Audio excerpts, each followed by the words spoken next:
वह चीख उठा, दर्द से बेहाल। धमाका। उसने अपनी पूंछ को पेड़ों पर बेतहाशा घुमाया, ईवा को खुद से दूर करने की कोशिश की, लेकिन ईवा ने अपने दांत भींच लिए और उसने सांप की पूंछ को मजबूती से पकड़ रखा था। धूल और पेड़ की टहनियां हवा में भर गईं, जिनमें से कुछ अंदर घुस गईं। उसकी आंखें। उसने जल्दी से अपने हरे गुंबद से खुद को ढक लिया। उसकी निगाहें खून से लथपथ पूंछ पर टिकी हुई थी और वे शल्कों से दिखाई देने वाले गुलाबी मांस से आकर्षित होते हैं। मांस। ये जानकर उसके मुंह में पानी आ गया और उसके पेट से गुड़गुड़ाहट की आवाज आई। समय पर ढंग से। उसकी आंखों में अचानक धूप की चमक आ गई और पहली बार सांप को खतरे का आभास हुआ। अपने शिकार की निगाहों से उसकी हलचल बेकाबू हो गई, लेकिन ईवा को कोई फर्क नहीं पड़ा। उसकी आंखें उसके विशाल आकार को निहार रही थी। उसके शरीर से सारी खाल उतार दी गई और सांप मांस के एक विशाल टुकड़े में बदल गया। ईवा ने अपनी तलवार की मूठ पर अपनी पकड़ मजबूत की और तेजी से आगे बढ़ी, पीछे खून के छींटे छोड़ती हुई। तराजू और खून। उसने सांप के शल्क को फाड़ते हुए उसकी सारी ऊर्जा सोख ली। सांप बुरी तरह हिलने लगा और उसने एक दर्दनाक चीख मारी जो जंगल में गूंज उठी, जिससे नीचे के लोग चौंक गए। समतल जानवर। ईवा लगातार आगे बढ़ती रही, उसकी निगाहें लक्ष्य पर टिकी हुई थी। खून के छींटे पड़े, लेकिन वह सुनिश्चित किया कि इसका कोई भी हिस्सा उसे न छुए। उसके चेहरे पर एक खिलखिलाती मुस्कान थी और उसने सांप पर वार किया, उसके गुलाबी मांस को नोच डाला। उसकी भूख को और बढ़ा रही है। सांप कमजोर होकर छटपटाया, उसकी सारी ऊर्जा खत्म हो चुकी थी और उसके शरीर से खून बह रहा था। उग्रता से अपराधी अंततः अपने सिर तक पहुंच गया। सांप ने डूबने के लिए अपनी आखिरी कोशिश की। उसके दांत उस पर गड़ गए। ईवा ने अपनी तलवार का इस्तेमाल सांप के हमले को रोकने के लिए किया और अपनी तलवार के कुंद हिस्से से उस पर प्रहार किया। उसने अपनी तलवार सांप की खोपड़ी में गाड़ने से पहले ही तलवार का इस्तेमाल किया। उसने अपनी तलवार निकाली और काला खून उछल पड़ा और वह झट से बच गई। जब उसकी आंखों से मांस का धुंधलापन छटा तो उसकी तलवार कमजोरी से नीचे गिर गई। उसके पैर थकान से कमजोर हो गया। हा हा हा। आसमान की ओर देखते हुए वह जोर से हंस रही थी। उसकी छाती तेजी से ऊपर नीचे हो रही थी और उसे पसीना आ रहा था। उसने अपना शरीर उससे ढक लिया। 1 मिनट तक खुद को संभालने के बाद उसने हवा में व्याप्त ऊर्जा को आत्मसात किया और तरोताजा महसूस किया, लेकिन उसका ध्यान अपने शिकार पर केंद्रित था। वह झटपट सबसे ऊंचे पेड़ पर चढ़ गई। उसकी निगाहें पानी के स्रोत की तलाश में चारों ओर घूम रही थी। बाईं ओर 5 मिनट की पैदल दूरी पर एक पेड़ को देखकर वह पेड़ से नीचे कूद गई। सांप के शरीर पर उतरना। मैं आधा हिस्सा एथन और जूलियन के लिए छोड़ दूंगा, जबकि शेष आधा भाग। वह गुनगुनाते हुए अपने हाथों को थपथपा रही थी। जोर देने के लिए पेट का इस्तेमाल किया गया है। जानवर के शरीर से नीचे कूदकर उसने पूंछ को एक साथ पकड़ा और उसे आगे की ओर घसीटा। उसके शरीर पर भार का दबाव पड़ रहा था, लेकिन उसने दांत पीसकर हिम्मत जुटाई और आगे बढ़ती रही जब तक कि वह नदी के किनारे पहुंच गई। वह पसीने से भीगे कपड़ों के साथ जमीन पर गिर पड़ी और कुछ मिनट आराम करने के लिए रुक गई। उसने अपने शिकार को संभाला। उसने अपनी तलवार से उसके शल्क उतारे, ये घास मांस को क्यों काटकर तोड़ अलग कर लाए? दिया। मेरा अलग-अलग घाव हिस्सों काफी को बेहतर काटकर है। नदी के किनारे सूजन भी अच्छी कम तरह हो से गई धुला। है और दवा भी बार-बार बदलने की उसने जरूरत पानी को नहीं दूषित न पड़ती। करने का पूरा ध्यान रखा। वह बाद में पानी पिएगी। शाओ चांगई ने जवाब दिया, घंटों की इसे मेहनत के अधिक बाद बार उसने बदले मांस को और 2 यह हिस्सों में जल्दी ठीक बांटा हो और आधा जाएगा। हिस्सा अपने स्पेस बैग में तब तक ठूसती रही जब तक कि एंजिन वह ने लगभग बस भर गया। मुस्कुरा दिया। भरा हुआ। उसने उस 4 दिशा असफल की ओर प्रयासों के धीरे से बाद वह देखा मांस जहां की शियाओ कोशिश में आग गुआशेंग जलाने गायब में हो सफल गया रही। था, लेकिन उसके उसने होठों शियाओ से एक चांगई हल्की सी से इस बारे में गुनगुनाहट कुछ निकली। नहीं कहा। उसने मांस को साफ शाखाओं में पिरोकर आग पर भूनना इसके शुरू बाद किया। सूरज ढलने लगा और ठंडी हवा अपने साथ भुने हुए मांस की मनमोहक सुगंध लेकर आई। ईवा मांस को पकाने के लिए इधर-उधर पलट रही थी और साथ ही सोच रही थी कि क्या वह इसे ठीक से भून रही है।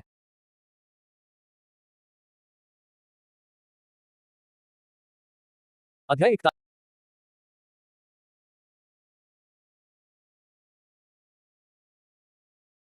कमरे में कुछ और भी रख पाती। थैला। उसने अफसोस के साथ कुछ बुदबुदाया, लेकिन स्वादिष्ट व्यंजन को देखकर उसके मुंह में पानी आ गया। वातावरण में सुगंध फैल गई। मांस से तेल टपक रहा था और आग पर पड़ते ही वह चटकने लगा।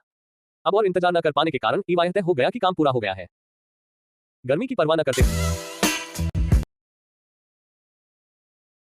गर्मी की परवाह न करते हुए उसने एक बड़ा निवाला फाड़ा और खाते समय गर्म हवा छोड़ी। उसकी आंखें बिना मसाले के भी मांस के भरपूर स्वाद ने मेरा मुंह चौड़ा कर दिया। बिना ज्यादा सोचे समझे उसने अपना खाना खाया और बार-बार खाना तलती रही। तेल उसने अपने होठों को चिकना किया और सांप का केवल कंकाल ही शेष रह गया। वह अपने भोजन में इतनी मग्न थी कि उसे सरसराहट की आवाज सुनाई ही नहीं दी। पत्तों को सरसराने वाली हल्की हवा से कहीं अधिक हिचकी। संतुष्टि के भाव से घास के मैदान पर लेटी हुई उसका पेट फूला हुआ था। उसकी आंखें बड़ी हो गईं। जैसे ही उसकी आंखें बंद होने वाली थीं, उसका वजन भारी हो गया। गर्जन। एक कान फाड़ देने वाली गर्जना ने उसे झकझोर कर जगा दिया। अपने पेट को पकड़कर वह उठ बैठी और जम सी गई। जंगल की छायाओं से अनगिनत सुनहरी बिल्ली जैसी आंखें भयावह रूप से चमक रही थीं। बकवास। अध्याय 47। मैं परीक्षा दूंगा। जूलियन ने आंखें खोली तो खुद को एक बड़े कमरे में खड़ा पाया, जिसके सामने एक विशाल अंडा रखा हुआ था। मध्य। प्रतिभागी, चुनौती शुरू करो। एक यांत्रिक आवाज सुनाई दी। जूलियन ने चारों ओर नजर डाली, लेकिन आवाज का स्रोत दिखाई नहीं दे रहा था। वह तेज आवाज के बीच सावधानी से चल रहा था। उसके पीछे पीछे किनारे पर जाकर उसने देखा कि कमरा मानो हवा में तैर रहा था और उसमें अंधेरा छाया हुआ था, नीचे की हर चीज को घेरते हुए। जो भी बोल रहा हो, क्या आपने यहां से हरे बालों वाली किसी महिला को गुजरते देखा? जूलियन का कमरे में शब्द गूंज उठे और मशीनी आवाज बंद हो गई। मैं प्रतियोगियों की पहचान उजागर नहीं कर सकता।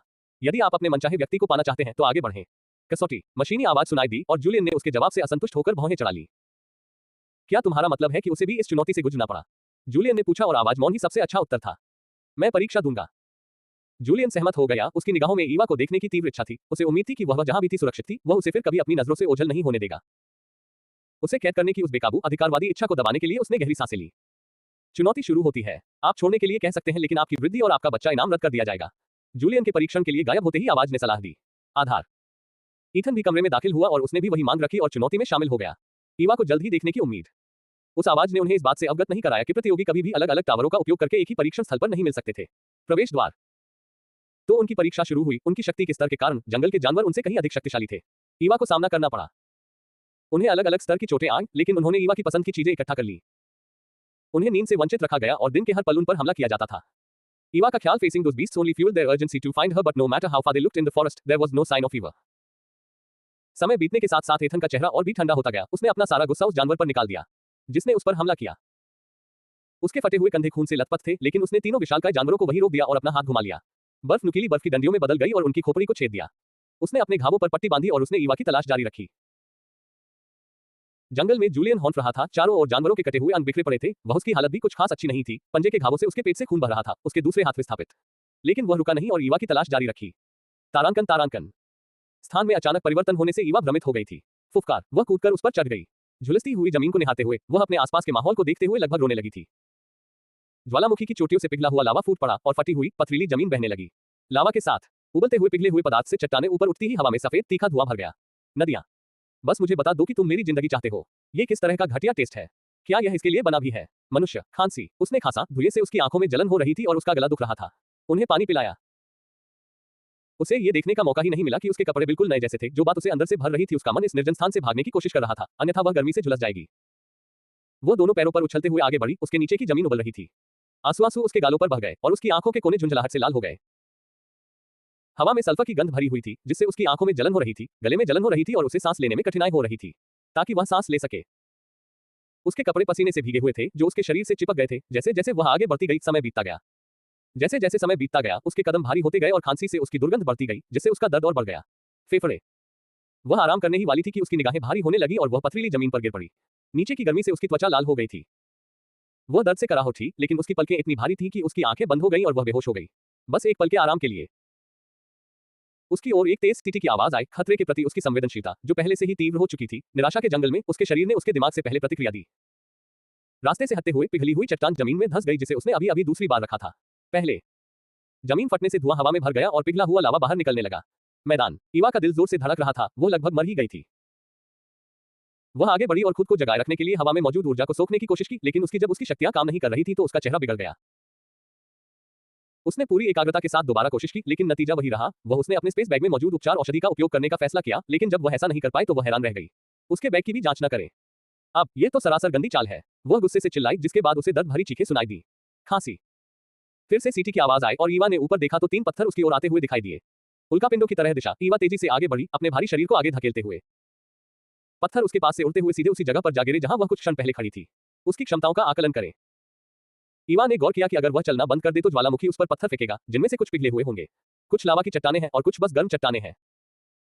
इसलिए वह बिना रुके लक्ष्यहीनता से आगे बढ़ती रही। उबलते लावा की आवाज और सल्फर की गंध उसके आसपास गूंज रही थी। उसके साथ ही चल चल चल, ये फुसफुसाहट उसके फटे होठों से निकली। जैसे जैसे वह कई दिनों तक चलती रही, उसके पैर ऐसा लग रहा था जैसे वह आगे बढ़ रही हो, लेकिन वह आराम करने के लिए रुक नहीं सकती थी।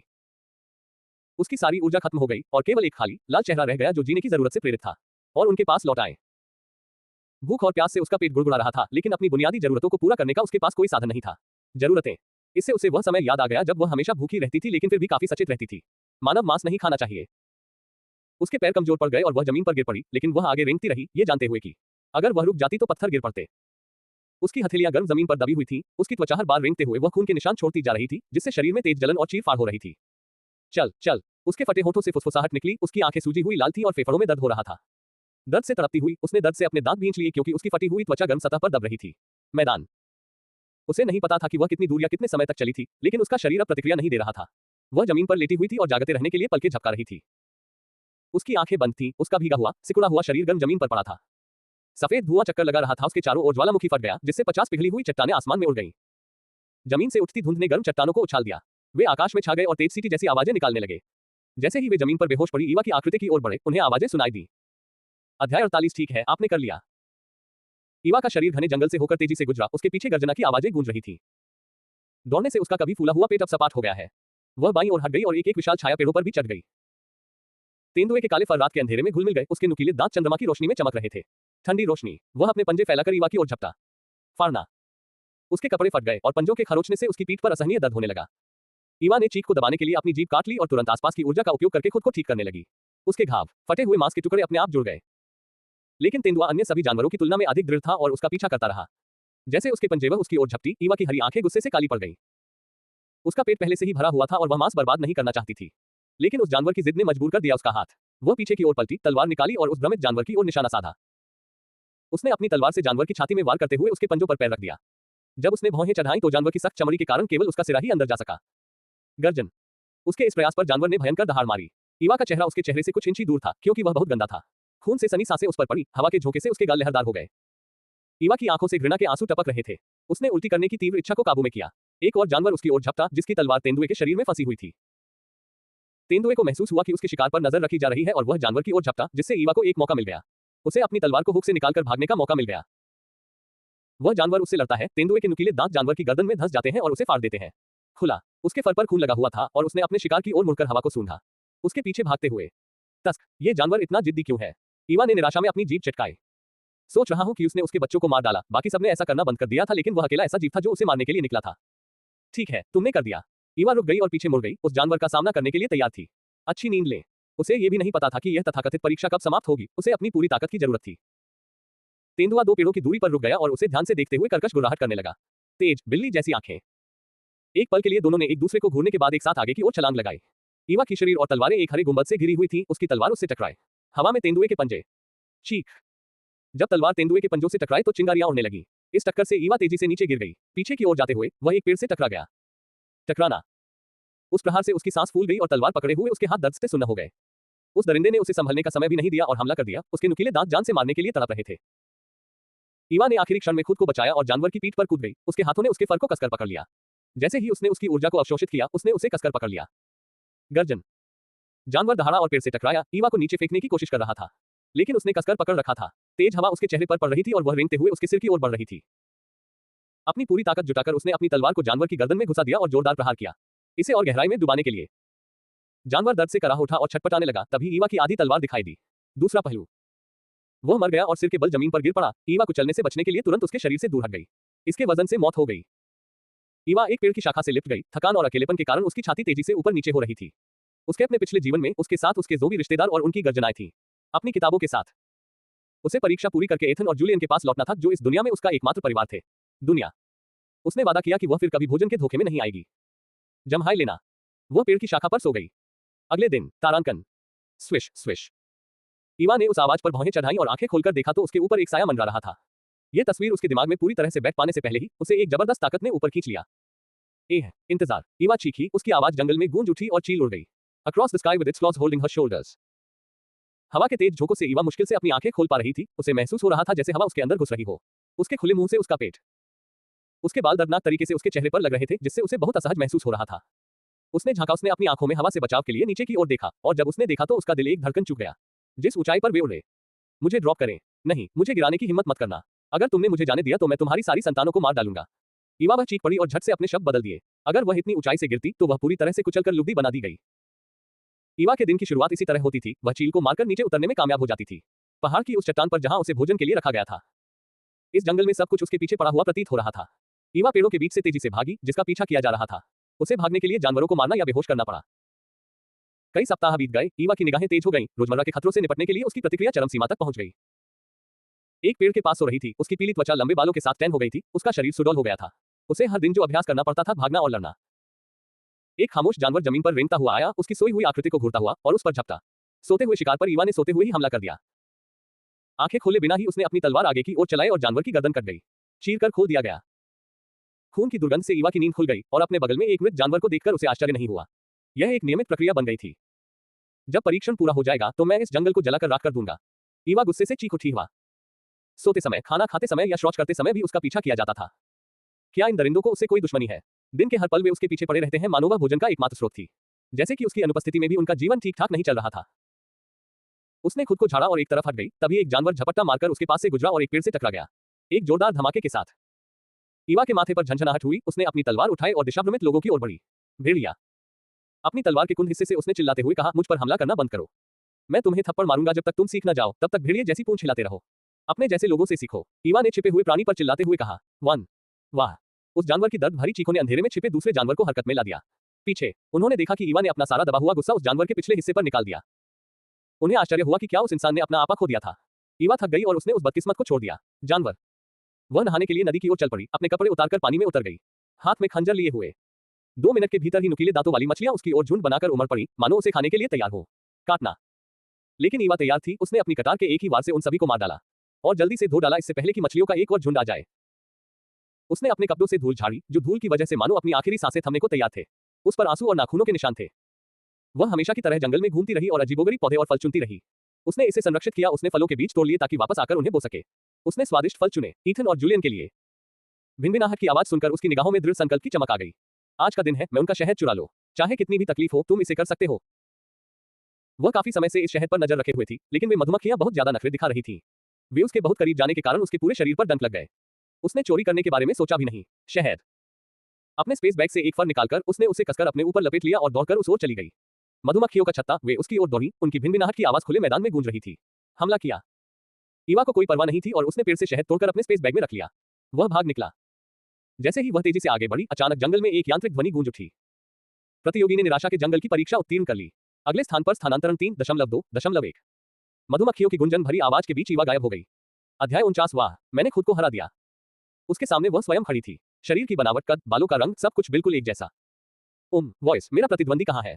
ईवा ने मशीन को पुकारते हुए पूछा। इकाए, लेकिन वहां उसे सन्नाटा ही मिला।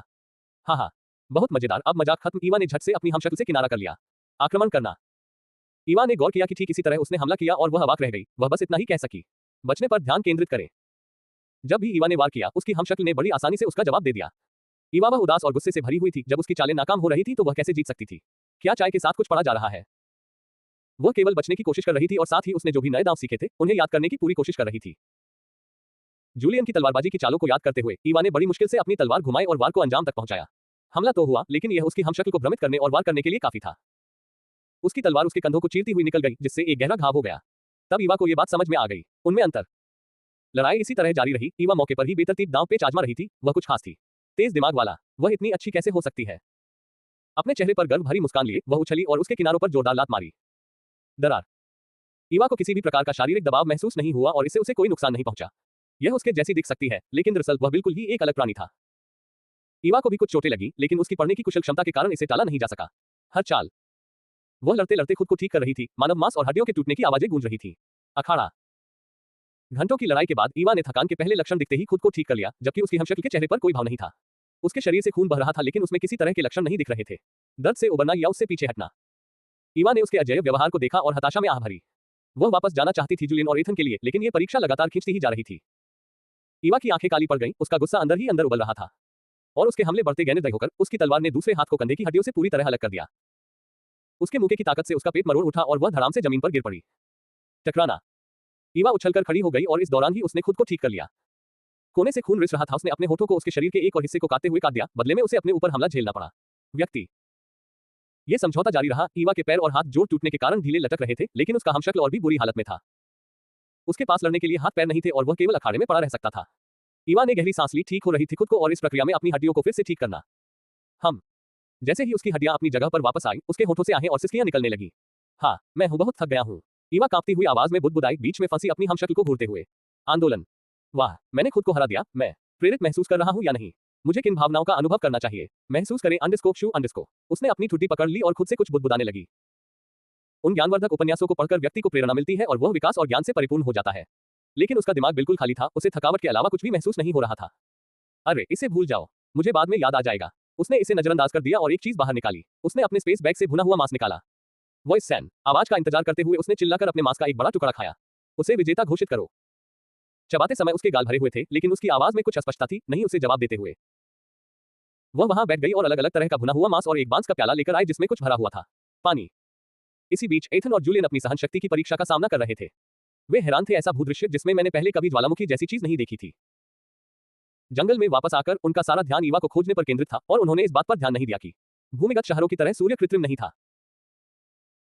लेकिन यह मामला इतना गंभीर था कि वे इसे नजरअंदाज नहीं कर सकते थे और उनकी कठिन परीक्षा शुरू हो गई। वे चलने लगे, ईवा की तरह आगे बढ़ते हुए, उन पर फेंके जा रहे पत्थरों से बचते हुए और बिना रुके आगे बढ़ते हुए।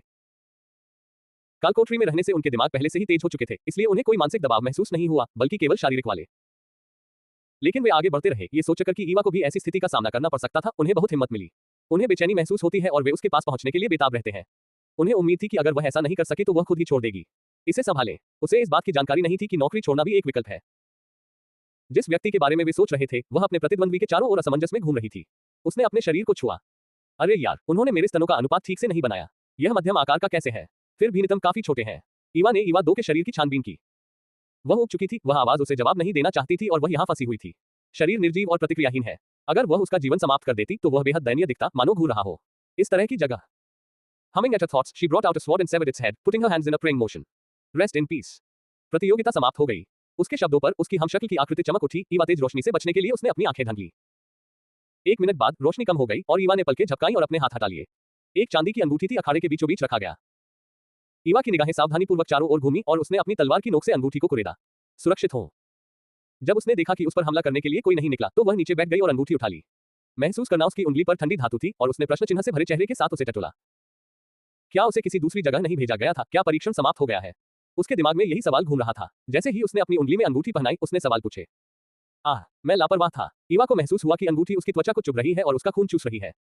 वह घबरा गई। उसे लगा कि अंगूठी उसकी सारी शक्ति सोख लेगी और वह अपनी उंगली काटने को तैयार थी।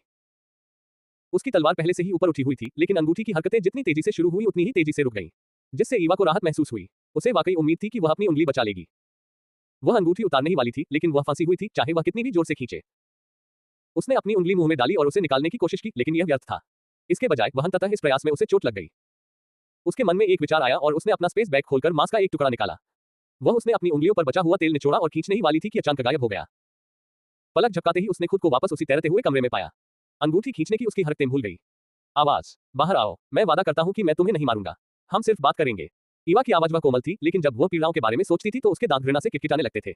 और परीक्षा के दौरान उसे जिन जानलेवा स्थितियों का सामना करना पड़ा।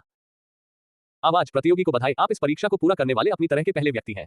उसकी यांत्रिक आवाज कमरे में गूंज उठी।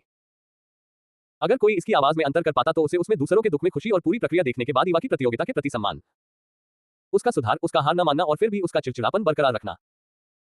आपको बिना किसी नुकसान के परीक्षण पूरा करने वाले पहले व्यक्ति होने के लिए एक लिविंग स्पेस रिंग से पुरस्कृत किया गया। ऊपर एक यांत्रिक आवाज ने ईवा के हत्या के विचार को बाधित कर दिया। ईवा, डिग्री और डिग्री। अध्याय 50 अंदर आपको क्या क्या देखने को मिला? ईवा के चेहरे पर मुस्कान खिल उठी। सच में तुम ये बात पहले भी कह सकती थी।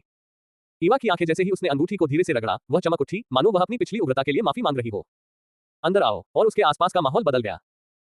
विशाल मैदान को दूर दूर तक फैला हुआ देखकर और तरह तरह के फलों से लदे जीवंत वृक्षों को देखकर वह हंसते हुए गोल गोल उछलने लगी। परीक्षा के कारण उसे काफी तकलीफ हो रही थी। ऐसा लग रहा था मानो वह उसके सामने के खेत में बहकर गायब हो गई हो।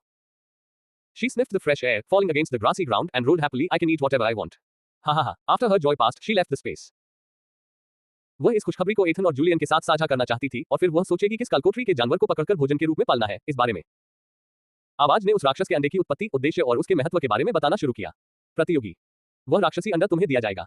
आपको फला कार्य की बहुत बड़ी जिम्मेदारी सौंपी गई है। ब्ला ब्ला। ईवा ने सुनने की कोशिश की, लेकिन उसका ध्यान बार बार अपने कमरे की ओर भटक रहा था, जिससे उसे परेशानी हो रही थी। आवाज पर ध्यान केंद्रित करना मुश्किल है।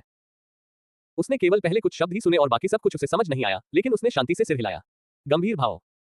उस आवाज में आत्मसंतुष्टि झलक रही थी, क्योंकि उसने देखा कि प्रतिद्वंद्वी बदल गया है। अब वह शांति से सुन रही थी। ये स्पष्ट संकेत है कि परीक्षण का असर हुआ है। इस दरवाजे से गुजरिए, यह बाहर निकलने का रास्ता है। मेरा काम यहाँ पूरा हो गया है। उसके शब्दों पर एक दरवाजा अंडा प्रकट हुआ और जैसे ही कमरा ढह गया, ईवा ने खुशी खुशी अंडा उठा लिया। जब वह वापस लौटी तो इसे पकाने की योजना बना रही थी, मानो उसके विचारों को सुनकर अंडा कांप उठा। थोड़ा सा, लेकिन उसने ध्यान नहीं दिया और उसे चुपके से अपनी जगह पर रख लिया और दरवाजे की ओर दौड़ पड़ी। उसके पीछे कमरा अंधेरे में बिखर गया। जब ईवा प्रकट हुई तो उसके पीछे का स्तंभ धूल में तब्दील हो गया। उस आवाज ने स्टोन को सतर्क कर दिया और बाकी। ईवा को देखते ही स्टोन उछलकर उसकी ओर दौड़ पड़ा। लड़की, तुम सुरक्षित हो। तुम थे, हम सब चिंतित थे। स्टोन के शब्दों में राहत और चिंता दोनों झलक रही थी। वह जानता था कि अगर कुछ हुआ है तो अगर उसके साथ ऐसा हुआ तो उसका भतीजा और धर्मपुत्र उससे अपना रिश्ता तोड़ लेंगे। ईवा ने उसकी बातों पर गुनगुनाया। उसकी आंखें उन आकृतियों को ढूंढ रही थी जिन्हें वह देखना चाहती थी। देख रही उसकी निगाहें। उन्होंने खंभों को छुआ और गायब हो गए। ये देखकर वह रुक गया। उसकी आंखें चौड़ी हो गईं। क्या आपका उनसे सामना नहीं हुआ? ईवा ने अपना सिर हिलाया। उनके जाने के ख्याल से उसका चेहरा गंभीर हो गया। उस भयानक परीक्षा के दौरान क्या उनके पास पर्याप्त उपचार औषधि थी?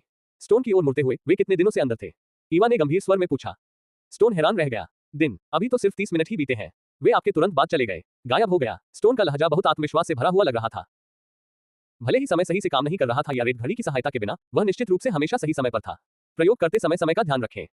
हम 30 मिनट। उसके अविश्वसनीय शब्दों को सुनकर ईवा की आंखें फटी रह गईं। ऐसा नहीं हो सकता। वह स्टोन की निगाहें संदेह से भरी हुई थी और उसे लगा कि उसके ज्ञान पर सवाल उठाया जा रहा है। मैं प्रयोग करता हूं और समय का बहुत ध्यान रखता हूं, एक भी गलती सब कुछ बर्बाद कर सकती है। सब कुछ। स्टोन के स्पष्टीकरण और उसके आत्मविश्वास से भरे नजरिए पर ईवा ने खुद को विश्वास दिलाने के लिए मजबूर किया, हालांकि उसके मन में संदेह था। आप उसे उन दिनों की सारी तकलीफें नहीं बता सकते जो उसने झेली थी। केवल 30 मिनट का समय था। कौन सा खंभा? ईवा ने अपने संदेह को दबाते हुए पूछा। स्टोन ने 2 खंभों की ओर इशारा किया, उसके सिकुड़े हुए हाथ के बगल में। ईवा की नजर दोनों खंभों पर टिकी और वह उनके सामने बैठ गई। उन्हें आशा है कि वे सुरक्षित वापस लौट आएंगे। स्टोन ये पूछने के लिए बेताब था कि उसने स्तंभ में क्या अनुभव किया, लेकिन उसने खुद को संभाला और बैठ गया। लड़कों के वापस आने का इंतजार कर रहा हूं। अंतरिक्ष यात्रियों ने ईवा की ओर देखा और चुप रहे। स्तंभों के भीतर जूलियन और एथन अपने हमशक्ल का सामना कर रहे थे, जो साबित हो रहा था बेहद मुश्किल। वे घावों से भरे हुए थे। ईथन के हाथों पर गहरा घाव था, उसकी हड्डियां दिखाई दे रही थी और खून जमा हो गया था। मैदान। शांत भाव से उसने अपने घाव को स्थिर किया और लड़ाई जारी रखी। उसकी बर्फ इस पर काम नहीं कर सका और उसकी रूप बदलने की क्षमता सीमित हो गई थी। वह केवल घावों का आदान प्रदान कर सकता था, उसे घायल कर सकता था और घाव भरने पर उपचार करने वाली औषधि पी सकता था। यह घातक था। जूलियन की समय शक्ति सीमित थी, वह केवल अपनी तलवार से ही लड़ सकता था। उसके पेट में कुछ समस्या थी। गहरा घाव। उसके कपड़े खून से लथपथ थे और उसने अपनी बीमारी को जारी रखने के लिए एक औषधि पी ली। झगड़ा करना। उनकी लड़ाई लंबी और भयावह थी, दोनों मौत के बेहद करीब थे और वे अपने प्रतिद्वंदी को हराने में सक्षम थे। उन्हें उनकी अंगूठियां मिल गईं और उन्हें भेज दिया गया। तैरता हुआ कमरा। तुम्हें एक मृत अंतरिक्ष अंगूठी से पुरस्कृत किया गया है, सिवाय तुम्हारे जानवर के अंडे के जिसे कोई भी जीवित प्राणी ग्रहण नहीं कर सकता। प्रवेश करना। बीस टैग आपका साथी जानवर है। ईथन ने अंडे के बारे में आवाज के विवरण और शब्दों को सुना, हालांकि वह धीर होकर उसने आवश्यक प्रश्न पूछे। जूलियन को भी वही जानकारी मिल रही थी, उसने अंगूठी पहनी हुई थी और उसके खून का कुछ अंश भी उसमें मिला था। अंगूठी के साथ संबंध स्थापित करने के लिए लिया गया। उसने अपना अंडा उठाया और उसे खाली जगह में सरका दिया, इससे पहले कि वह उस ढहते हुए कमरे को छोड़कर। जैसे ही वे प्रकट हुए, उन्होंने एक आकृति को अपनी ओर उड़ते हुए देखा। वो खो। मैंने मिस किया तुम दोनों। उसके हाथों ने उनकी गर्दन को घेर लिया, उन्हें करीब खींचते हुए उसने अपनी पूरी ताकत से चिल्लाना शुरू कर दिया। दबी हुई भावनाएं। उनकी भौहों के बीच की ठंडी थकान तब नर्म पड़ गई जब उन्होंने उसकी गर्माहट महसूस की और उसे देखा। उन्हें गले लगाने की पहल करें। बदले में उन्होंने उसे और भी कसकर गले लगा लिया। ईवा ने अपने हाथों से घावों को दबाया और दर्द से कराह उठी। ईवा रुक गई, अब उसने उनके खून बह रहा था। बिना समय बर्बाद किए उसने अपनी ऊर्जा उनमें प्रवाहित की और उन्हें ठीक कर दिया। तुरंत। उसे इस बात का अंदाजा नहीं था कि वह कितनी आसानी से उन्हें ठीक कर देती थी। उसकी शक्तियां भी उन्नत हो गईं। जब वह उनका इलाज कर रही थी, तब ईथन की निगाहें उसके गंभीर चेहरे पर टिकी हुई थी। उसकी आंखें उसके शरीर पर किसी भी प्रकार की चोट के निशान खोजने के लिए उसकी जांच की जा रही थी। ईवा, प्रिया, मैंने भी तुम्हें याद किया। जूलियन ने अपना कंधा घुमाया, जिससे उसकी तनावग्रस्त मांसपेशियां ढीली पड़ गईं। उसे अपनी बाहों में उठाने से पहले उसने उसे कसकर गले लगाया और सजा के तौर पर उसकी गर्दन पर काट लिया। उसे देखकर राहत की सांस ली। जीवन की भावना उमड़ पड़ी और उसका लटका हुआ दिल शांत हो गया। ईवा ने विरोध नहीं किया, बल्कि अपनी बाहों को उसके चारों ओर लपेट लिया। भले ही वह उसे परेशान करता हो, फिर भी वह कभी-कभी उसका मन करता था कि उसके चेहरे पर एक घूंसा मार दे। वह उसे बहुत याद करती थी। जूलियन को पुनर्मिलन का मौका देने के बाद एथन ने ईवा को जूलियन के आलिंगन से ले लिया। जूलियन उसने अनिच्छा से अपने हाथ फैलाए, लेकिन एथन को देखकर निराशा में आह भरी। उसने उसे अपने शिकंजे में ले रखा था और जानता था कि वह उसे इतनी जल्दी जाने नहीं देगा। उसने कुछ नहीं कहा, लेकिन उसकी पकड़ उस पर बहुत मजबूत थी और वह उसके पैरों को छोड़ना नहीं चाहता था। जमीन को छुओ। उसने उसकी खुशबू को महसूस किया और उसकी उथल-पुथल भरी भावनाएं शांत हो गईं। लड़कों, मुझे आपकी बहुत अधिक याद आई। स्टोन के शब्दों ने उन्हें वास्तविकता में वापस ला दिया। जूलियन हिल गया। बूढ़े व्यक्ति के आलिंगन से दूर हटते हुए उसकी आंखों में घृणा की चमक थी। स्टोन ने हवा में हाथ लहराया। वह गुस्से में नहीं था, लेकिन स्पष्ट रूप से अधीर था। उसकी जिज्ञासा उसे अंदर ही अंदर खा रही थी। इतने लंबे इंतजार के बाद आखिरकार उसने उसे पा लिया। आपको अंदर क्या देखने को मिला? क्या ये कोई दूसरी दुनिया थी? जब आप बाएं, क्या आपने चाबी देखी? उन्होंने उन पर सवालों की बौछार कर दी। उनके चेहरे पर गंभीरता थी जैसे ही उसने अपना छोटा सा नोट निकाला। हम यहाँ से जाने के बाद समझाएंगे, एथन ने ईवा के कंधों के ऊपर से कहा। अंडा बहुत ही महत्वपूर्ण था और स्टोन को इसकी रिपोर्ट करना आवश्यक था। स्टोन के शरीर में खुजली होने लगी, क्योंकि एथन अपने जवाबों को छिपा रहा था, जिससे उसे असहज महसूस हो रहा था। जूलियन स्टोन के मुरझाए हुए शरीर को देखकर वह मुस्कुराया और उसके पीछे पीछे चल दिया। स्टोन स्तब्ध अवस्था में उनके पीछे पीछे प्रवेश द्वार तक गया। ईवा नीचे उतरने की कोशिश कर रही थी, लेकिन एथन ने उसे रोक दिया। उसने उसे और कसकर पकड़ लिया। मैं चल सकता हूँ, उसने फुसफुसाते हुए उसके गालों को गुदगुदाया। मुझे पता है। ईथन का जवाब संक्षिप्त था, फिर भी उसमें उसे निराश करने का कोई संकेत नहीं दिख रहा था। ईवा ने आह भरी और उसने उसकी बाहों में आराम महसूस किया।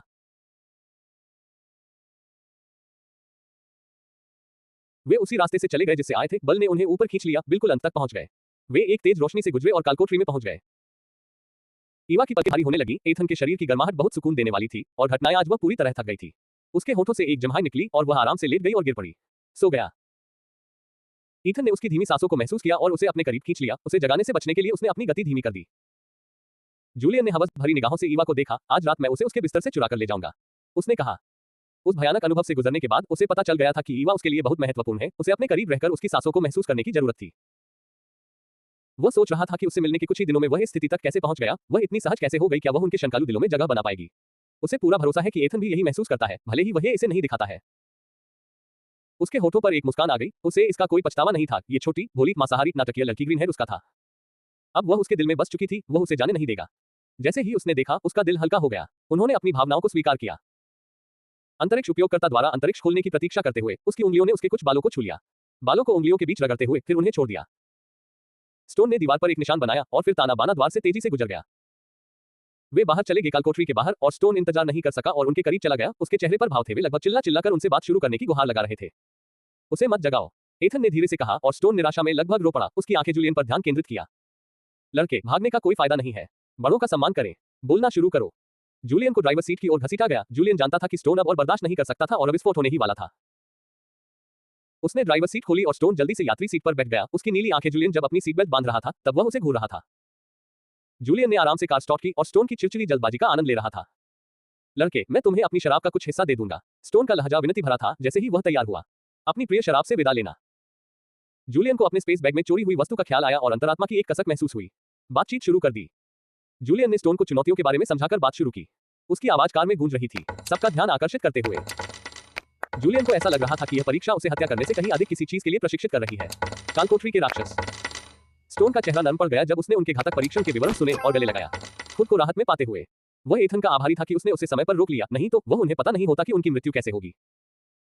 उनकी बस अंधेरी सुनसान सड़क पर चल रही थी और ईवा, जो अभी भी सो रही थी, अपने होठों को चक्का रही थी। अगर वह सपने में खाना खा रही होती और एथन की छाती से अपना सिर रगड़ रही होती। ईथन ने उसे पकड़ रखा था और अपने खाली हाथों से पौधों को अपने स्पेस बैग में व्यवस्थित कर रहा था। जूलियन अंडे वाले हिस्से तक पहुंच गया। संरक्षक के शब्दों से अंडा एक संवेदनात्मक जानवर है, domain state bounded by blood. Julian frowned still baffled at the voice words. ये कॉन्ट्रैक्ट बीस्ट किस काम का है? स्टोन ने उसे आगे बोलने के लिए प्रोत्साहित किया। उसका शरीर आगे की ओर झुका हुआ था। जूलियन ने अपने बाएं हाथ से उसे वापस उसकी सीट पर धकेल दिया। मैं वहां पहुंच रहा हूं। स्टोन उसने अपने हाथों में खांसते हुए खुद को संभाला। डांट पड़ने से उसकी लगभग बेइज्जती हो गई थी, एक कनिष्ठ व्यक्ति द्वारा। यह जानवर ठेकेदार का साथी है जो विशालकाय जीवों से लड़ने में उसकी मदद करता है। वे स्तर बढ़ाते हैं, उनके मालिक का स्तर भी बढ़ता है और वे अपना जीवन काल भी अपने मालिकों के साथ साझा करते हैं। यही बात है, आवाज ने कहा, लेकिन मुझे ये बात परप्लेक्सिंग लगती है। उसने सड़क की ओर देखा। कालकोठरी में मौजूद राक्षसों को विशालकाय की श्रेणी में रखा जा सकता है, लेकिन इतना भी नहीं कि उसे मारने के लिए हमें किसी जानवर की मदद की जरूरत पड़े। या आपको लगता है कि कालकोठरी क्या राक्षसों ने भी अपनी क्षमता बढ़ा ली है? जूलियन के शब्दों ने सभी का मूड खराब कर दिया, सिवाय इसके। स्टोन की आंखें उस विचार के आते ही चौड़ी हो गईं। क्या तुमने विशालकाय जीवों की बात की? उसकी आवाज में जल्दबाजी थी। जूलियन ने स्टोन के हाथ को देखते हुए सिर हिलाया। उसकी आंखों के कोने से कंपन दिखाई दी। ये बहुत बड़ी खबर है, मुझे इसकी रिपोर्ट करनी होगी, स्टोन बुदबुदाया। जूलियन पूछना चाहता था, लेकिन स्टोन ने सिर हिलाकर बाद में कहा और जूलियन ने अपनी बात रोक ली। स्टोन के आग्रह पर उसके शब्द और भी तेज हो गए। ईवा के सपने में वह एक विशाल उबलते अंडे के सामने खड़ी थी। उसने उसे और उबालने के लिए उसमें और आग डाली। जैसे ही उसने अपनी लार ली, उसकी गति तेज हो गई। वे वैज्ञानिक भवन के सामने उतरे। स्टोन दरवाजा खोलने ही वाला था, लेकिन ईथन ने मुझे वापस बुलाया। अंतरिक्ष यान के थैले के अंदर कुछ दुर्लभ अज्ञात औषधीय पौधे हैं। ईथन उस जगह से आगे निकल गया। प्रयोगों के लिए स्टोन को बैग देना। हम कल बस भेज देंगे, जूलियन ने स्टोन को अलविदा कहते हुए कहा। उड़ते हुए वे हवेली की ओर रवाना हुए। जब वे हवेली में वापस आए तो जूलियन ने कार का हॉर्न बजाया, जिससे ब्लेन सतर्क हो गया। अंदर ब्लेन ने हॉर्न की आवाज सुनी और आगंतुक की पहचान जानने के लिए एक चमकते क्रिस्टल का इस्तेमाल किया।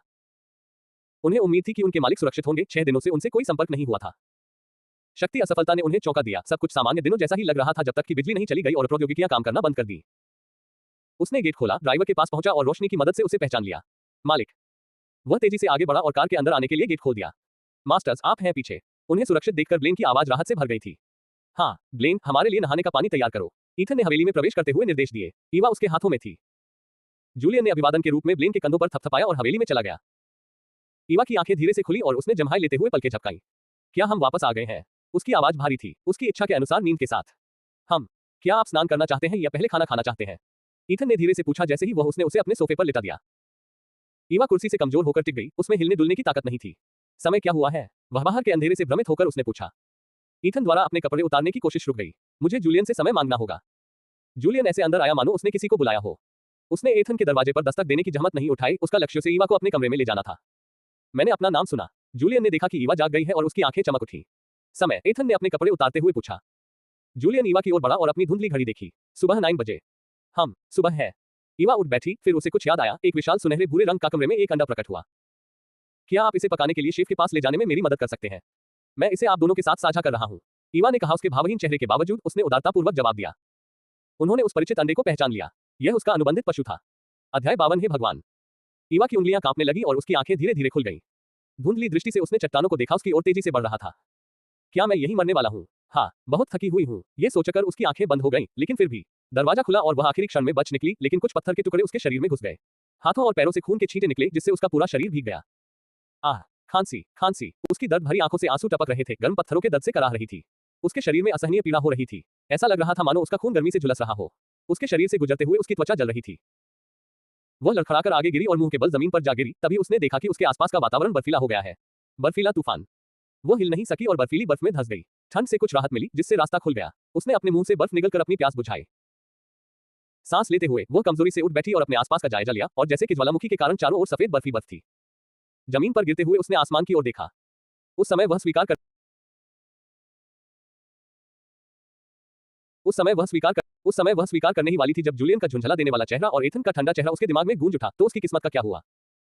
मैं नहीं कर सकता। मुझे विश्वास है कि मैंने उपन्यासों में वर्णित मृत्यु के निकट के उन भावनात्मक क्षणों का अनुभव किया है। मुझे ऐसा लगा जैसे मैं कुछ देर पहले तक मैं मुख्य महिला किरदार निभा रही थी, लेकिन नहीं, मैं अब दोबारा ऐसा नहीं करना चाहती। कुछ ही क्षण पहले उसने मृत्यु, दर्द और भय की जो अनुभूति की थी, उससे वह कांप उठी। उसके खून से लथपथ हाथ और पैर इस बात का प्रमाण थे कि उसने कितना दर्द सहा था। उसने अपनी शक्तियों को पुनः प्राप्त करने की कोशिश की, लेकिन वे सील ही रहीं और उसके होठों से एक आह निकल गई। उसके स्पेस बैग की जांच करने का कोई फायदा नहीं था, क्योंकि नतीजा वही होता। गड़गड़ाहट। उसके आसपास की जमीन कांप उठी और ईवा की आंखें चौड़ी हो गईं। उसे एक बुरा एहसास हुआ। अगर उसकी मेरा अनुमान सही निकला, ज्वालामुखी की चट्टानों का बर्फीला रूप उसकी ओर ही बढ़ रहा था। उसने मुंह बनाया जब वह खड़ी हुई तो उसके शरीर में दर्द हो रहा था और ठंड से वह थोड़ी कांप रही थी। वह आवाज की तरफ मुड़ी और उसने देखा कि एक नुकीली बर्फ की गेंद उसकी तरफ लुढ़क रही है। वह तेजी से भागी आगे बढ़ते हुए वह उस यांत्रिक आवाज को कोस रही थी जिसने उसे आने वाली मुसीबत के बारे में चेतावनी नहीं दी थी। खुद को अगर वह समय को पीछे मोड़ सकती तो वह उस अंडे से धोखा नहीं खाती। अंडा अब ऐसा प्रतीत हो रहा था too cheap compare to her current situation. पहाड़ियों की मदद से वह लुढ़कते हुए नीचे की ओर चली गई। उसे आनंद आया होगा ठंडी हवा और उसके नीचे नरम बर्फ, लेकिन अब उसका पीछा एक नुकीले जानवर द्वारा किया जा रहा था। गेंद और उसका शरीर ठंड से जम रहा था। तारांकन अच्छू, ग्रेटर दैन ए लेस दैन। ठंड से उसकी नाक लाल हो गई थी और वह अनियंत्रित होकर पहाड़ियों पर लुढ़कती जा रही थी। वह लगातार चीख रही थी, इतना करवटें बदल रही थी कि उसे भ्रम होने लगा था कि उसका दिमाग घूम रहा है। बहुत समय बीतने के साथ साथ वह बर्फ के गोले में बदल गई। केवल उसका सिर दिखाई दे रहा था और उसका शरीर बर्फ से ढका हुआ। जी मिचलाने लगी। उसने रुकने की कोशिश की, लेकिन वह बर्फ के गोले में फंसी हुई थी। वह रुक नहीं पा रही थी। वह हिलने डुलने लगी और केवल अपनी आंखें बंद करके लुढ़कती रही। दिन बीतते गए और ईवा लुढ़कती रही। उसका चेहरा पीला पड़ गया था, दांत किटकिटा रहे थे और होंठ नीले पड़ गए थे। उसकी पलकें जम गईं और वह मौत के कगार पर थी। उसकी त्वचा फट गई और खून रिसता रहा और ठंड के कारण जम गया। ईवा बेहोश हो गई। ठंडी हवा उसके चेहरे से टकरा रही थी और उसकी यादें बिखरती जा रही थी। उसके मन में एक विचार कौंध गया। यादें। एम्बर ईवा एक दुर्लभ दीर्घकालिक बीमारी के साथ पैदा हुई थी। कई रसायनों के गंभीर प्रभाव का एक गंभीर मामला, संवेदनशीलता MCS। हालत इतनी खराब थी कि बाहर निकलना भी मुश्किल हो गया था, क्योंकि अगर वह शुद्ध हवा के अलावा कुछ भी सांस में ले लेती थी, इससे उसके लक्षण माइग्रेन, चक्कर आना, पित्ती उभर आते थे। वह काफी स्वस्थ थी, लेकिन बाहरी दुनिया के लिए नहीं। हर दिन की तरह उसने अपना काम पूरा कर लिया। वह अपने निजी प्रशिक्षक से डोजो सीख रही है। अपने कमरे की ओर उछलते कूदते हुए आज जो किताब वह पढ़ने वाली थी, उसे देखकर उसके होठों से खिलखिलाहट भरी हंसी निकल गई। वह जो व्यक्ति अपने 24 साल के जीवन में केवल 2 बार ही घर से बाहर निकला हो, उसके लिए अवसादग्रस्त होना स्वाभाविक था। उसके आलीशान घर में उसकी जरूरत की हर चीज थी, किताबें, खेल और एक फोन। बाहरी दुनिया से संवाद स्थापित करना। हालांकि घर से बाहर निकलकर सूर्य और चंद्रमा का आनंद न ले पाने के विचार से वह दुखी है। और घूमना फिरना। अपने निराशाजनक विचारों से सिर झटकते हुए उसने अपना सिर खोला। Phone novel app. जैसे ही उसने पढ़ने के लिए एक किताब चुनी, बाहर की दुनिया अंधेरी हो गई। उसे इसका पता ही नहीं चला, क्योंकि हवेली की सभी खिड़कियों पर गहरे रंग के पर्दे लगे हुए थे। वायरस तेजी से हवा में फैल गया, लेकिन एम्बर अपने बिस्तर के नीचे दुखी हुई अपने पैरों को घुमा रही थी। कहानी में मग्न। Beep beep beep. तारांकन। एम्बर अपने एयर प्यूरिफायर के अलार्म सिस्टम से चौंक गई। आवाज इतनी तेज थी कि उसने भौहें चढ़ाईं। ऐसा पहली बार हुआ था जब इसने इस तरह की आवाजें निकाली थी। वह कमरे से बाहर चली गई। दुर्भाग्यवश इस दौरान वह अपने माता पिता के आने वाले फोन कॉल नहीं सुन पाए। स्थानांतरण सफेद चप्पलों वाले अपने कमरे की ओर बढ़ते हुए। घर एकदम साफ सुथरा था, धूल के कण कहीं नहीं थे। धूल पाई जा सकती थी। मजदूर लगभग हर दिन हवेली की सफाई करते थे और काम पूरा होने पर चले जाते थे, इसलिए घर में सिर्फ एम्बर ही थी। यह इतना शोर क्यों कर रहा है? हाँ, मुझे ये जानने का बेसब्री से इंतजार है कि क्या वह उसकी प्रेमिका थी, माँ है या नहीं। समस्या क्या है ये जानने के लिए उसकी चाल तेज हो गई, ताकि वह जल्दी से इसका समाधान कर सके। वापस पढ़ना शुरू करो। आधे रास्ते में ही आवाज बंद हो गई और एम्बर वापस मुड़ने ही वाली थी कि उसने गहरी सांस ली। The virus air which seeped through the edges of her doors and windows.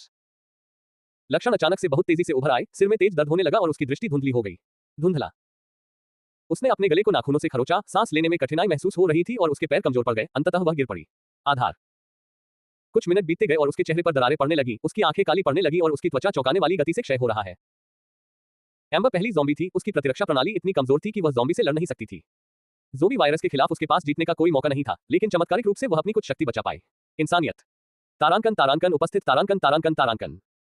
प्रतिभागी ने सहनशक्ति परीक्षण उत्तीर्ण कर लिया है। अगले परीक्षण स्थान पर भेजा जा रहा है 3.2.1। ईवा अचानक गायब हो गई और एक युद्ध क्षेत्र में प्रकट हुई। ईवा झट से उठकर बैठ गई। हे, मुझे ऐसा लगा। उसे बोलने में बहुत मुश्किल हो रही थी। उसकी तेज सांसें उसके शब्दों को काट रही थी। मुझे ऐसा लगा जैसे मैंने कोई सपना देखा हो जिसे मैं याद नहीं रख पा रहा था। इसे भूल जाओ, मैं कहाँ हूँ। ईवा ने पलकें झपकाईं। मैदान में अफरा तफरी मची हुई थी। फिर उसने देखा कि उसके कपड़े बिल्कुल साफ सुथरे थे, मानो उसने उन्हें अभी अभी पहना हो। लेकिन ठंड के कारण उसके घाव इतने सुन्न हो गए थे कि उसे कुछ भी महसूस नहीं हो रहा था। उसने अपनी शक्तियों का प्रयोग किया और जब उसे परिचित ऊर्जा का प्रवाह महसूस हुआ तो उसे राहत मिली। उसके शरीर के ठीक होने से वह ठीक हो रही थी। युद्ध शुरू होता है। उस मशीनी आवाज ने ईवा को और भी सतर्क कर दिया, जो पहले से ही सदमे में थी। परीक्षण विधियों द्वारा उसे लगा था कि उसने सब कुछ देख लिया है, लेकिन जब उसने अपनी प्रतिद्वंदी को देखा तो ईवा दंग रह गई। झटका। खूनी नरक। अध्याय 53। क्या ये खाने योग्य है या नहीं? तुम मुझे इस तरह क्यों घूर रहे हो? क्या मेरे चेहरे पर लाल के निशान है? ईवा ने अपने चेहरे को ढकते हुए पूछा। चेहरा। क्या आप यह अंडा खाना चाहते हैं? जूलियन ने अंडे की ओर इशारा करते हुए उम्मीद जताई कि इससे उसकी नींद उड़ जाएगी। उसकी प्रश्न पर निगाहें टिकी हुई थी। ईवा ने अंडे की ओर देखा। उसके मन में कई सवाल उठ रहे थे। हाँ, मैं इसे खाना चाहता हूँ। यह उस अमानवीय परीक्षा को पास करने का मेरा इनाम है। वह शेफ के पास जाने के लिए सोफे से उठी। स्वयं। क्या आपको तले हुए अंडों में मिर्च पसंद है? मुझे उसे अंडा फ्राई राइस बनाने के लिए कहना चाहिए। फिर इसमें थोड़ा मांस मिला दें। ईवा ने अनमने ढंग से खुद से कुछ बुदबुदाया और जाने ही वाली थी। जिस कमरे में अंडा है। लेकिन असहाय एथन द्वारा वापस खींच लिए जाने पर जूलियन उसके शब्दों से इतना अवाक रह गया कि यहाँ तक कि हंस भी सकते हैं। ईवा ने एथन द्वारा उसे पीछे खींचने की हरकत पर भौहें चढ़ा ली। क्या उस आवाज ने आपको समझाया नहीं? अनुबंध वाले जानवर के अंडे के बारे में क्या? ईथन ने गंभीर चेहरे से पूछा और उसे आगे ले जाने लगा। सीट। अनुबंधित पशु अंडा? ईवा ने पूछा, उसके चेहरे पर स्पष्ट रूप से उलझन झलक रही थी। जूलियन उसके बगल में बैठ गया। उसके होठों पर एक असहाय मुस्कान फैल गई और उसने उसके माथे पर उंगली से हल्का सा स्पर्श किया। वह अकेली ऐसी थी जिसने अपने अनुबंधित जानवर को खाने के बारे में सोचा था। ईवा ने अपना सिर ढक लिया और जूलियन को घूर कर देखा, इससे पहले कि उसकी नजर अंडे पर पड़ी। उसकी आंखों के कोने में। क्या ये खाने योग्य है या नहीं? ईवा ने इस समय अपनी एकमात्र चिंता यही पूछी। जूलियन ने अपना माथा पकड़ लिया। क्या अभिभावक ने आपको कुछ नहीं बताया? वे उसका इंतजार करते रहे। प्रतिक्रिया। ईवा ने बहुत सोच विचार करने के बाद याद किया कि उस आवाज ने क्या कहा था और उसे शब्द दर शब्द दोहराया। शब्द के लिए। इसमें लिखा था कि राक्षस का अंडा तुम्हें दिया जाएगा, तुम्हें एक बड़ी जिम्मेदारी सौंपी गई है। ईवा ने अचंभित भाव से अपने बाल खुजलाए। बाकी जगह खाली है। ईथन और जूलियन तुरंत समझ गए। द गार्जियन ने अपना काम किया, लेकिन गलती द गार्जियन की थी। ईवा ने मेरी बात नहीं सुनी। ध्यान से सुनो, मैं समझाता हूँ। एथन उसकी ओर मुड़ा, ये सुनिश्चित करते हुए कि वह पूरी तरह से उसकी बात सुन रही है। अंडे के बारे में सब कुछ बताने से पहले। जब एथन का काम खत्म हो गया तो ईवा ने कुछ देखा। क्या तुम दोनों को अंडा भी मिला?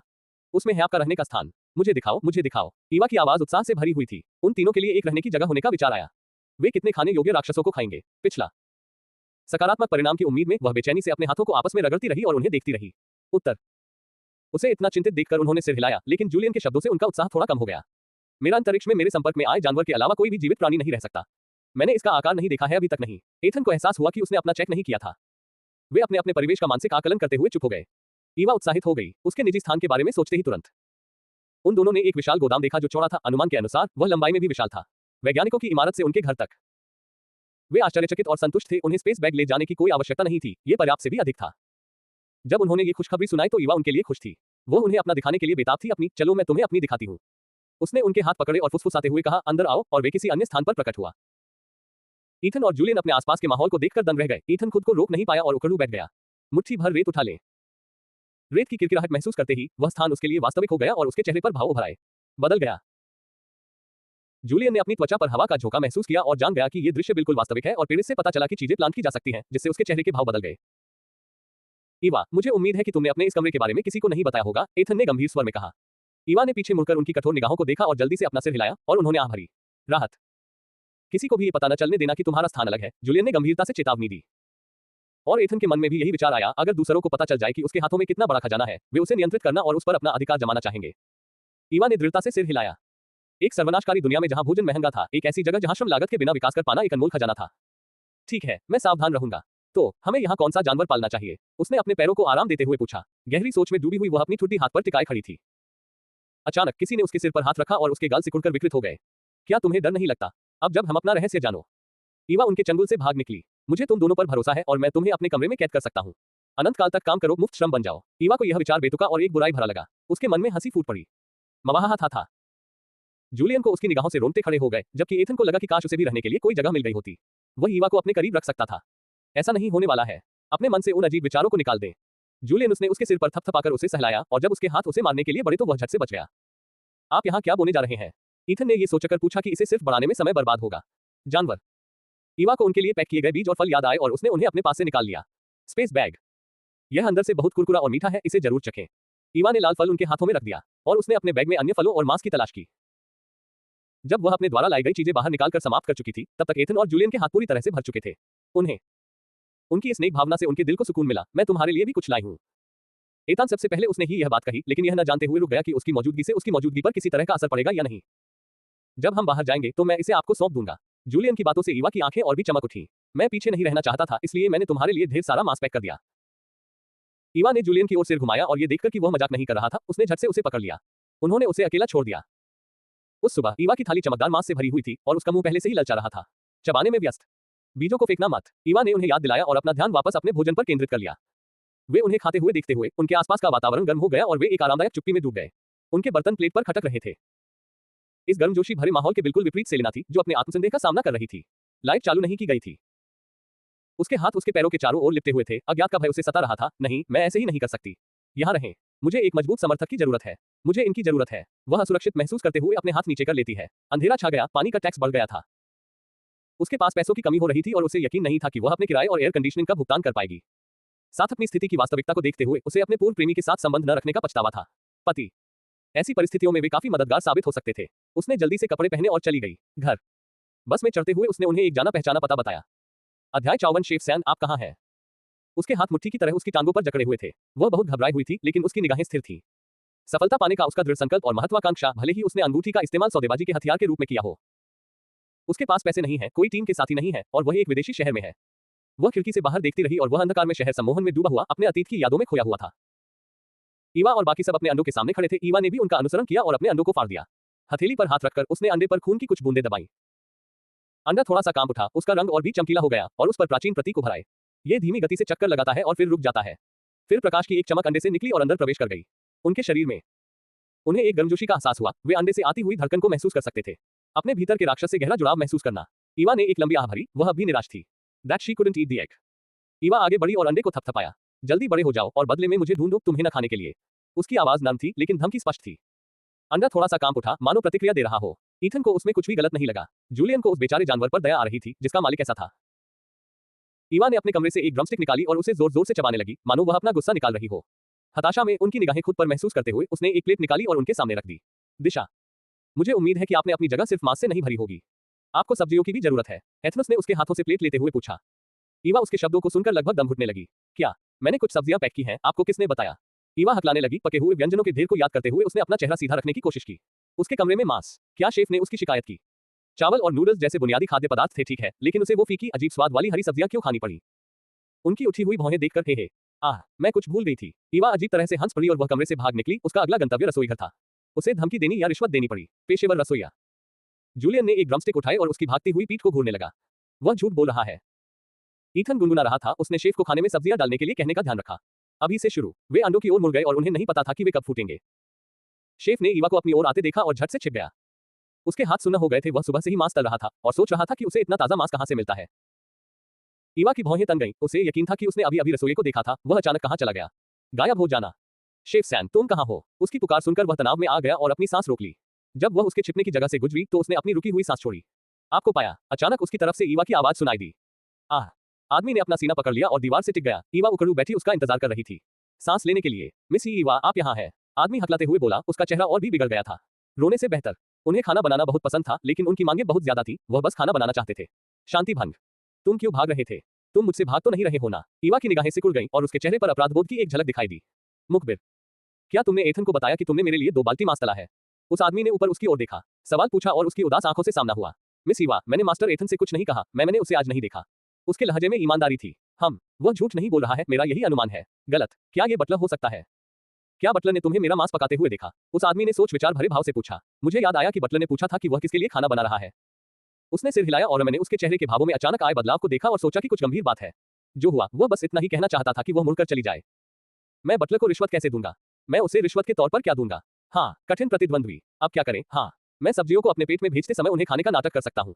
अंतरिक्ष। शानदार, बढ़िया विचार। ईवा खुशी से गुनगुनाते हुए अपने कमरे में प्रवेश करने ही वाली थी कि तभी एक द्वार पर दस्तक हुई। कौन आया था ये जानने की उत्सुकता में उसने अपना इरादा बदल दिया। जूलियन और एथन बाहर चले गए। वे सोच रहे थे कि अंकल स्टोन खबर लेकर आए हैं या कोई बस से जाने के लिए भेजा गया है। पीछे, लेकिन ब्लेन इसके बजाय एक अज्ञात महिला को ले आया। जूलियन उसे पहचान नहीं पाया। कालकोठरी से निकली पागल औरत। ईवा, जो लिविंग रूम में दाखिल हुई, अचानक रुक गई और पीछे की ओर सरकने लगी जब उसने उस महिला को पहचान लिया। लेकिन चीजें इतनी आसानी से कैसे हो सकती हैं? सेलेना ने ईवा की आकृति देखी और उसके दिमाग में एक योजना कौंध गई। ईवा, मुझे लगा कि तुम ही हो। तुम मर गए थे। तुम्हें देखकर मुझे बहुत खुशी हुई। सेलेना की आवाज में ऐसी खुशी थी मानो वह किसी बिछड़े हुए दोस्त से मिली हो। परिवार की सदस्य थी, लेकिन ईवा ने भौहें चढ़ा ली और अपने हाथों को ऐसे टाल दिया जैसे उसे कोई संक्रामक बीमारी हो। हे भगवान, ये तो महिला मुख्य किरदार है। उसने मुझे ठीक से छुआ नहीं। वाह वाह, क्या मुझे अब मिलने लगेगा? बदकिस्मत। ईवा के चेहरे पर घबराहट साफ झलक रही थी, जिसे एथन ने देखा। उसने सेलेना की ओर एक नजर डाली। आशय से आप कौन है? ईवा ने अपना सिर नाटकीय ढंग से ऊपर उठाया। उसका अभिनय इतना खराब था कि जूलियन ने अपने चेहरे पर गंभीरता बनाए रखने के लिए काफी संघर्ष किया। मेरी याददाश्त चली गई है, मुझे याद नहीं कि तुम कौन हो है। ऐसा मत कहो, तुम मेरे दोस्त हो। मैं तुम्हें अनजान लोगों के साथ नहीं छोड़ सकती। सेलेना उसने उसके शब्दों का खंडन किया। उसका कोमल चेहरा इतनी चिंता से भरा हुआ था कि ईवा लगभग मुझे उसकी बातों पर विश्वास हो गया। लेकिन सेलेना का हाथ लगभग उसे छूते देख उसका शरीर पीछे हट गया। सेलेना की आहत निगाहों के नीचे सहज रूप से जूलियन और एथन अपने सामने चल रहे शो को देख रहे थे और महिला का आकलन कर रहे थे। अभिव्यक्ति गुप्त रूप से सेलेना ने लॉर्ड्स के उदासीन रवैये पर भौहें चढ़ाईं, लेकिन जल्दी ही उसके चेहरे पर मुस्कान आ गई। उन्होंने इसे बदल दिया, लेकिन उन्होंने इसे पकड़ लिया। मेरी चिंता मत करो, मैं तुम्हारी दोस्ती को अपने दिल में संजोकर रखूंगा। मेरे बॉस के आने से पहले जाओ, गुस्सा हो जाओ और मुझे निकाल दो। ईवा ने उन्हें अपनी बात का समर्थन करने के लिए आंख मारी। वह इसके लिए तैयार नहीं थी। महिला मुख्य किरदार के साथ उनका अटूट नारीत्व का रिश्ता है, वह आत्मपीड़क नहीं है। उसकी बातों पर एथन की भौहें तन गईं, लेकिन उसने इसका खंडन करने के लिए कुछ नहीं कहा। जूलियन की अभिव्यक्ति उनका रवैया बदलकर सख्त हो गया और उन्होंने अपनी भूमिका को पूरी तरह से स्वीकार कर लिया। मैडम, कृपया यहाँ से चली जाए, नहीं तो आपकी दोस्त की नौकरी चली जाएगी। वह प्रति घंटा के हिसाब से काम करती है। आखिरकार, कृपया आप स्वयं बाहर चले जाइए। जूलियन के अभिनय पर ईवा की आंखों में चमक थी और लगभग उसने ताली बजाई, लेकिन स्थिति को याद करते हुए उसने वह पहना जो उसे लगा कि डर के मारे पहनाया जा सकता है। अभिव्यक्ति, सर कृपया, मैं अपने दोस्त को अकेला नहीं छोड़ सकता। क्या आप मुझे काम पर रख सकते हैं ताकि मैं उसकी देखभाल कर सकूं? वही मेरा इकलौता परिवार है। सेलेना ने गिड़गिड़ाते हुए कहा। उसकी आंखों से एक आंसू दयनीय ढंग से उसके गालों पर बह गया। ईवा ने जूलियन की ओर पलकें झपकाईं, उसकी आंखें लगभग फड़क रही थीं। नो डिग्री ओ डिग्री नो, कोई मुझे बचा लो। ये चिपचिपा व्यक्ति। लेखक सान, कृपया अपनी कहानी को आगे बढ़ाने के लिए किसी अन्य राहगीर का उपयोग करें। मैं अपनी महिला मुख्य कलाकार के साथ स्क्रीन टाइम साझा करने का वादा करें, वही स्टार है। ईवा गंभीर थी। Panicking, she paid attention to the faces lapping part of the story and witnessed characters die unlucky deaths after outshining the female lead. हम भर्ती नहीं कर रहे हैं। ब्लेन मेहमान को बाहर तक छोड़ देगा। ईथन ने आदेश दिया और ब्लेन तुरंत उसे लेकर चला गया। सेलेना ने उसकी अनिच्छा को नजरअंदाज कर दिया। उसने संघर्ष नहीं किया, वह एक अच्छी छाप छोड़ना चाहती थी। सेलेना के जाते ही ईवा एथन पर कूद पड़ी और उसके चेहरे पर चुंबनों की बौछार कर दी। धन्यवाद, आपका बहुत बहुत धन्यवाद। अध्याय 55। नहीं, ये कभी काम नहीं करने वाला था। उन्हें प्रतिक्रिया करने का मौका दिए बिना जूलियन ने ईवा को एथन से दूर टेलीपोर्ट कर दिया और उसे अपने पास बुला लिया। कमरा। ईथन को अपने हाथों में खालीपन महसूस हुआ और कमरे का तापमान गिर गया। बर्फ ये तेजी से उसके नीचे की जमीन पर फैल गया। दरार। जमीन के धंसने की आवाज ने उसे अपना गुस्सा दबाने पर मजबूर कर दिया। उसके चारों ओर बर्फ पिघल गया। ब्लेन ने राहत की सांस ली, मन ही मन शुक्रगुजार था कि उसे अब किसी को बुलाने की जरूरत नहीं पड़ेगी। एक और घर का पुनर्निर्माण। उसकी बस यही इच्छा थी कि उसके मालिक अपनी लड़ाई बाहर जाकर सुलझा लें और उसे अतिरिक्त काम से बचा लें। ईथन खड़ा हो गया, जूलियन के साथ लंबे समय से लंबित लड़ाई को निपटाने के लिए तैयार। इस बीच ऊपर की मंजिल पर स्थान में अचानक हुए बदलाव से भ्रमित होकर ईवा ने पलकें झपकाईं। अपनी कोहनी के बल बैठकर वह उसे एहसास हुआ कि वह बिस्तर पर है। उसकी आंखें कमरे में इधर उधर दौड़ रही थीं। कमरे के ठंडे धूसर रंग उसकी उलझन को और बढ़ा रहे थे, लेकिन उसकी जूलियन ने तुरंत दृश्य को अवरुद्ध कर दिया। अब समय आ गया है कि तुम मुझे मेरा बकाया चुका दो। हम प्रिय ईवा। उसकी उंगलियां उसके होठों पर फिर गईं। जब वह उसके करीब झुका तो उसकी धूसर आंखें उसकी आंखों में टिकी रहीं। मैं आपका ऋणी हूं। वह बुदबुदाई, अभी भी उसके स्पर्श और उसकी निगाहों की तीव्रता से स्तब्ध थी। जैसे ही वह और करीब आया और उसके होठों को अपने होठों से छुआ, उसकी सांसें थम गईं। जैसे जैसे उसने चुंबन को और गहरा किया, उसका शरीर कमजोर पड़ गया और वह बिस्तर पर पीछे की ओर लेट गई। उसकी जीभ नाच रही थी, उसके शरीर से सटाकर, धीरे से चूसते हुए, उसे प्रतिक्रिया देने के लिए प्रेरित करते हुए। उसके हाथों ने उसके बालों को पकड़कर खींचा। जैसे जैसे चुंबन और अधिक भावुक होता गया, वह उसके और करीब आता गया। कुछ मिनटों बाद जूलियन पीछे हट गया, जिससे उसे सांस लेने के लिए कुछ पल मिल गए। उसके होंठ वह उसकी गर्दन पर नीचे की ओर फिसलती हुई धीरे से चूमती और चूसती रही। मम टिल्ड। जूलियन की इस हरकत पर ईवा के होठों से एक हल्की सी आह निकली। लेकिन इससे पहले की बात और आगे बढ़ती, बर्फ की एक माला जूलियन के गले में फंदा डालने की तरह लिपटी हुई थी। जो भी उत्तेजना हुई हो, मन में पनप रही बेचैनी दूर हो गई और ईवा का दिमाग साफ हो गया। वह आश्चर्य से देखती रही जब एथन जूलियन को बिस्तर से घसीटकर कमरे से बाहर ले गया। बर्फ से बनी श्रृंखला। ईवा ने अपने दोनों हाथों से अपना चेहरा ढक लिया। हाँ, तुम तो बिल्कुल ही बेकार हो। उसके दिमाग में 1 मिनट पहले का मदहोश कर देने वाला वासना से भरा पल बार बार चल रहा था। एक चुंबन और वह पूरी तरह से खो गया था। उसने आह भरी, ये स्वीकार करते हुए कि वह अपने आप पर नियंत्रण नहीं रख सकती।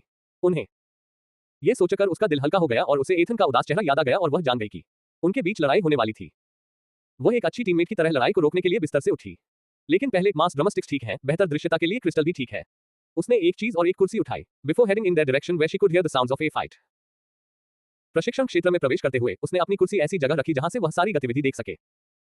स्पष्ट रूप से और क्रिस्टल को उनकी युद्ध मुद्रा की ओर चमकाया, लेकिन इसकी आवश्यकता नहीं थी क्योंकि प्रशिक्षण कक्ष अन्य क्रिस्टलों से अच्छी तरह से रोशन था।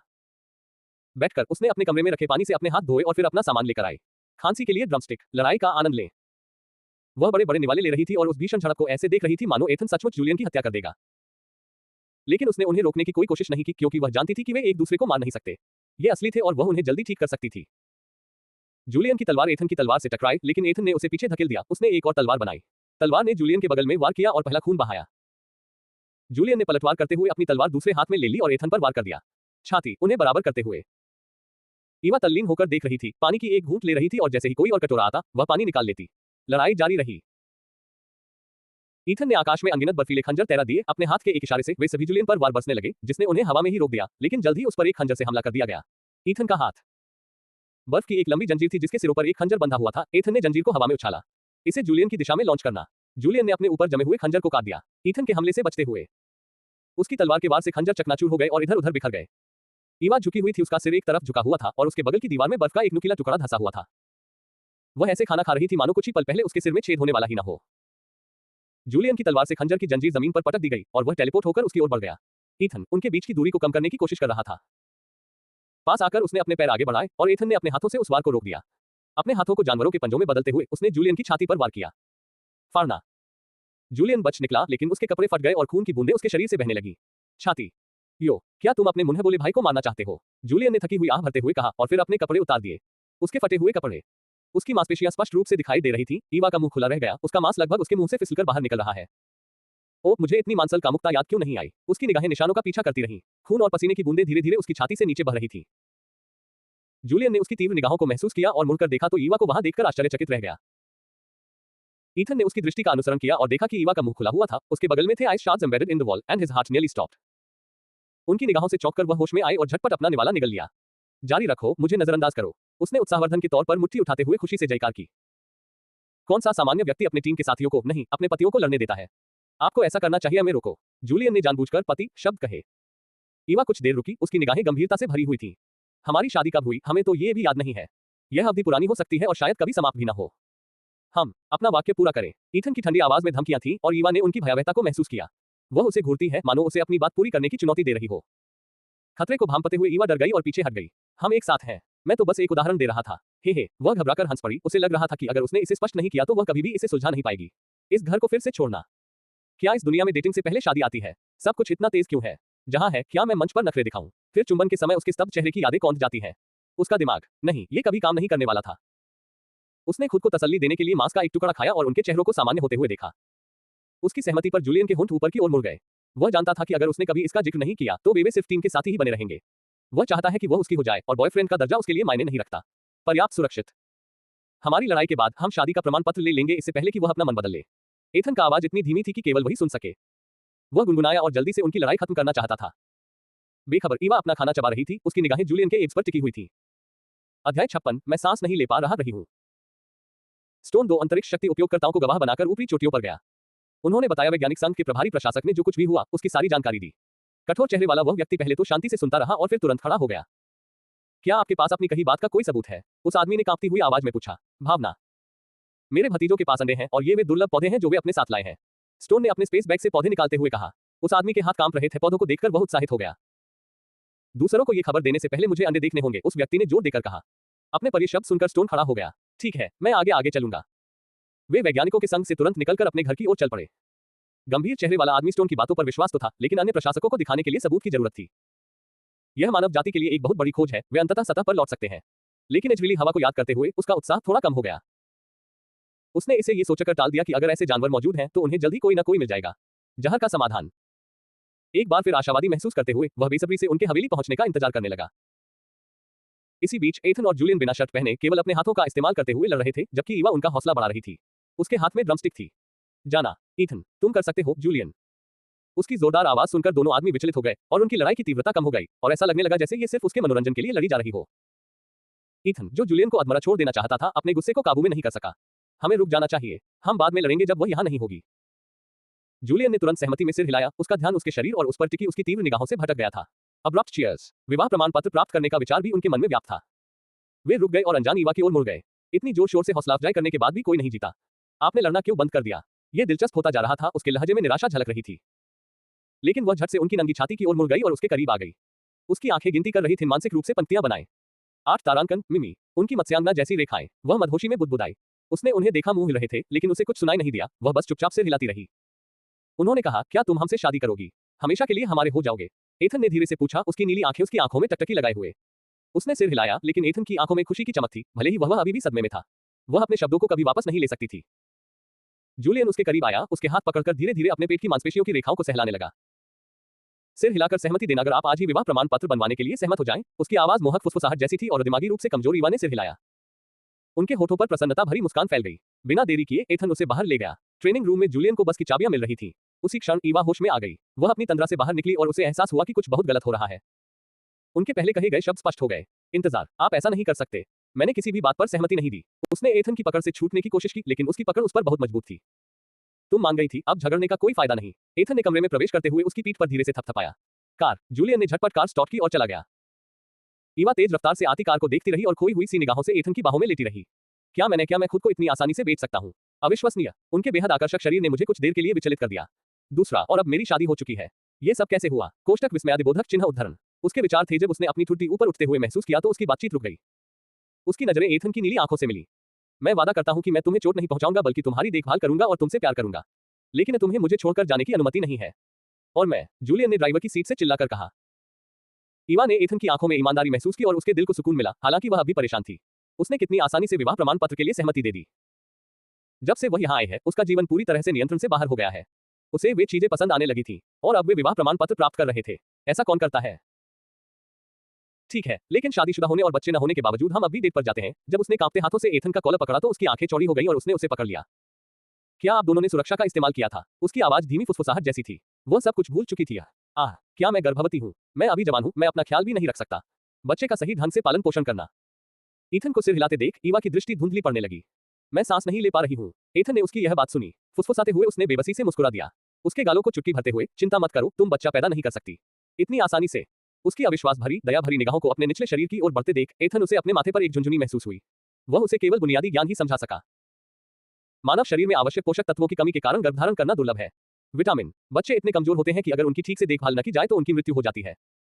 सुरक्षित यौन संबंध प्रतिबंधित है। कम जन्म दर और उच्च मृत्यु दर के कारण उसकी आश्चर्यचकित निगाहों को देखकर वह हैरान। क्या उसे यह पता नहीं होना चाहिए था? उसकी बात सुनकर ईवा ने अचानक गौर किया कि उसने हाल ही में कोई बच्चा नहीं देखा था। कोई आश्चर्य नहीं। तो आप कह रहे हैं कि पहली कोशिश में बच्चा होना मुश्किल है? ईवा ने हिचकिचाते हुए पूछा। उनकी सहमति प्राप्त करना। उसके होठों से राहत की एक आह निकली, क्योंकि उसे एथन की आशा भरी निगाहें दिखाई नहीं दे रही थी। पेट। जूलियन को ड्राइवर की सीट पर अकेलापन महसूस हो रहा था, इसलिए उसने अपनी गति बढ़ा दी और आगे बढ़ गया। अलग अलग मोड़ लेते हुए वे स्टोन की कार को अपने घर की ओर जाते हुए देखने से चूक गए। 1 घंटे की ड्राइव के बाद उनकी कार एक गुफा जैसी इमारत के सामने रुक गई। जूलियन और एथनीवा के गुस्से भरे स्वर के बीच उसने अतिरिक्त कमीजें निकाल ली। उन्होंने उसे पहनाया और उसे कसकर पकड़ लिया जैसे वह भागने की कोशिश कर रहा था। जब वे अंदर आए तो ईवा में उनसे बहस करने की ताकत नहीं थी। अंदर। ईवा की निगाहें जोड़ों की कतार से सजे उस विशाल कमरे पर टिक गईं। कुछ लोग घबराए हुए थे, लेकिन वे कर सकते थे। कुछ लोग अपनी खुशी भरी मुस्कान को मुश्किल से छिपा पा रहे थे, जबकि अन्य लोगों के चेहरे पर बनावटी मुस्कान थी। लेकिन उसे नहीं पता कि उसे कैसा महसूस करना चाहिए। क्या ये खुशी थी या बनावटी मुस्कान? नहीं, मैं हार गया हूँ। मैं एक ही दिन में अविवाहित से विवाहित कैसे हो गई?